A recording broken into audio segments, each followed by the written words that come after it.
Okay, this will be the spoiler warning. Spoiler warning. We'll put a huge...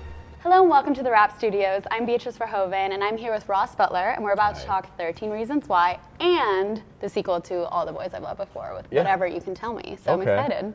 Well, I can't tell you much, so we can We'll probably just cut it off. Yeah, the third season of 13 Reasons Why just came out. Yes, talk to me a little bit about the trajectory of your character, Zach, especially how it pertains to last season, because it was an interesting arc. He's changed a lot since season one. Since season one, you don't really see him that much, and he's kind of like under the radar, not really confident in what he believes in, doesn't know what he wants to believe in. Second season, he's starting to understand what it means to stand up for what you believe in and to actually have opinions and be able to say them and not hide things, especially with the relationship with Hannah, right? So he felt like he couldn't tell his friends how he really felt about her.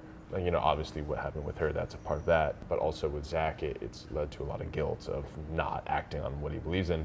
And then the third season, you can really see him start to come into himself and be confident in how he feels about Tyler, how he feels about what happened with Bryce, and obviously there's the twist, which I probably shouldn't spoil. I was gonna say, like, can we talk about this? Can we not? We can. Should we just beep it out? Anyway, we'll figure it out as we go. Zach makes a decision.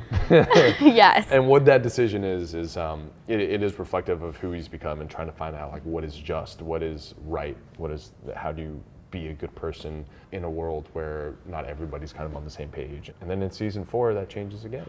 Yeah, talk a little bit about season 4. I can't say how, but I will say Zach does take a big turn in this new season in a way I don't think people will guess. But going from one high school drama to kind of what we just talked about, rom-coms. Yes. Another Netflix project. Yes. To All the Boys I Loved Before. P.S. I Still Love You. Tell us a little bit about that, how you got involved, and are you going to be a heartthrob like Peter? I mean, I could never be as much of a heartthrob as Noah. I don't think he's just such a lovable guy, and I don't think I have that optimism of the world after being on 13. No, I'm just kidding. It's the opposite. I'm more hopeful because of 13.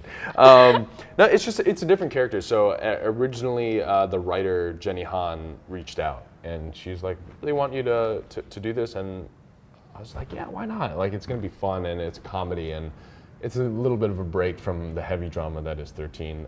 So you get to see like a little bit more playful side of me. I'm playing Noah's best friend and Lana's best friend. Not best friend, but friend. We're on the same friend group. And honestly, that it's so much more fun too. And I'll explain why. Because they have lines written for me, but a large part of the time they're like, just riff, just do it. So there's so many outtakes of, and I hope they put together a reel of just me and Noah and Lana just riffing like in the moment, just like improv comedy. And they showed me a little bit the first cut of some of the scenes, and they have some of the improv in there. So I'm like, yes, perfect. There's one in particular I'm really embarrassed of that they kept. It has to do with Linkin Park, and you'll see it. And you had an interesting year. You were also in Shazam. Not a spoiler alert, because come on. It's not a spoiler anymore. It's been people were so dramatic about it. It was really frustrating. My publicist Jenny is sitting over, and like before the movie came out, we're like, oh, we want to talk about it, but we had to keep it under wraps because obviously that twist at the end when we all turn into superheroes. It's not a spoiler. No spoiler. Is there like an opposite of a spoiler alert sound? Will you figure something out? Is it like Curb Your Enthusiasm? Just bum bum bum. Spoiler that you should already know. Do you want to just cut our entire interview and put all these graphics in? That'd be great. Yeah, it's just a bunch of different. It wouldn't be us talking. It would just be like all these different cartoon things. Shazam. Now that we can actually talk about it, because I don't think I've actually even talked about it in an interview yet. This is the first one. It was fun, and that's it. That's all we got to talk about. How did that come about? I just auditioned. That's it. Okay. Yeah, I just thought like I had an audition for it and went in.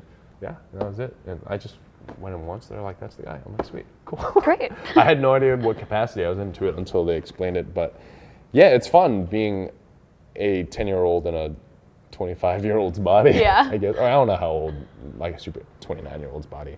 Yeah, it's fun. It's just kind of like every fantasy you have as a kid manifested. Like when I was a kid, I wanted to be a superhero. And so I went back to that. I was just like, yeah, I can shoot lightning. Hadouken. That was a pretty cool moment. That really was a cool moment. Do you want to do more of those? Like, would you like to be in a superhero movie? Yeah.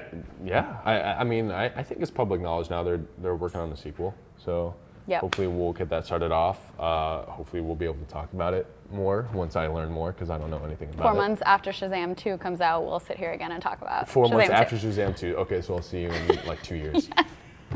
Right. Exactly. I'll remember this moment exactly in 2 years.